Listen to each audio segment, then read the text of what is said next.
Thierry Azier, bonjour. Vous travaillez à la Direction Générale Technique. Pour le soutien des avions civils et militaires, on utilise de plus en plus du scan 3D. Est-ce que vous pouvez nous en parler? Bien sûr.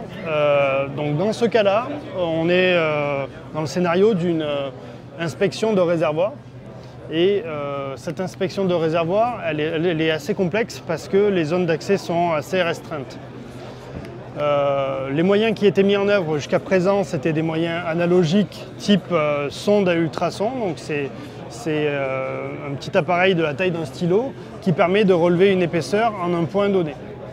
On se rend compte rapidement que quand on a une énorme zone à couvrir, en termes de cartographie, que ça devient complexe. Donc c'est là où on a eu l'idée, finalement, pour arriver à gagner du temps dans tout le processus et éviter de perdre de l'information, on a eu l'idée d'utiliser du scan 3D. Donc ce scan 3D, il n'est pas suffisant parce qu'il permet uniquement d'acquérir une surface et on n'arrive pas à avoir une épaisseur directement sur une surface, il faut avoir un volume. Donc pour ça, on a défini une méthodologie qui permet de compléter en fait cette surface-là et qui, avec de la sonde ultrason, donc l'ancien mécanisme, utilisé au bon endroit, permet justement d'avoir le complément de l'épaisseur et de corréler la pièce réelle à un modèle numérique. Vous pourriez nous faire une petite démonstration? Bien sûr. Mon collègue Julien va lancer le scanner. Donc ce qu'on voit en fait, c'est qu'il y a un réseau de cibles. Ce réseau de cibles constitue une référence en fait pour l'appareil de mesure.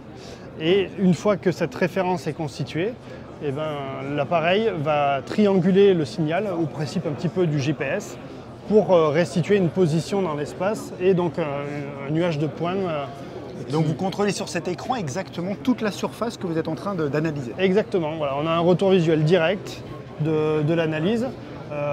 Cet appareil est très compact, donc il rentre dans un réservoir. On a aussi des petites tablettes qui nous permettent d'avoir un retour à l'intérieur du réservoir et d'être sûr de s'assurer qu'à la fin de la mesure, on a bien capitalisé toute la zone d'étude. Tout ça pour rendre plus facile, plus rapide l'analyse? Voilà, l'objectif c'est d'arriver à introduire un processus numérique dès le départ et à y rester jusqu'à la solution de réparation. Et ce, sur l'ensemble des pièces, sur l'ensemble de l'appareil? C'est transposable à l'ensemble de l'appareil. Dans le cas de cette démonstration-là, nous avons automatisé juste sur ce principe-là, mais après, potentiellement, on peut le transposer à n'importe quelle zone de l'appareil. Ce qu'on vient de voir aujourd'hui, ce n'est pas qu'un projet, c'est réellement aujourd'hui en utilisation, c'est ça? Effectivement, c'est déjà opérationnel à la fois dans le domaine de la maintenance des Falcon, mais aussi dans le domaine de la maintenance militaire. Et ça nous a permis de réduire le temps de maintenance jusqu'à 70% sur certaines opérations.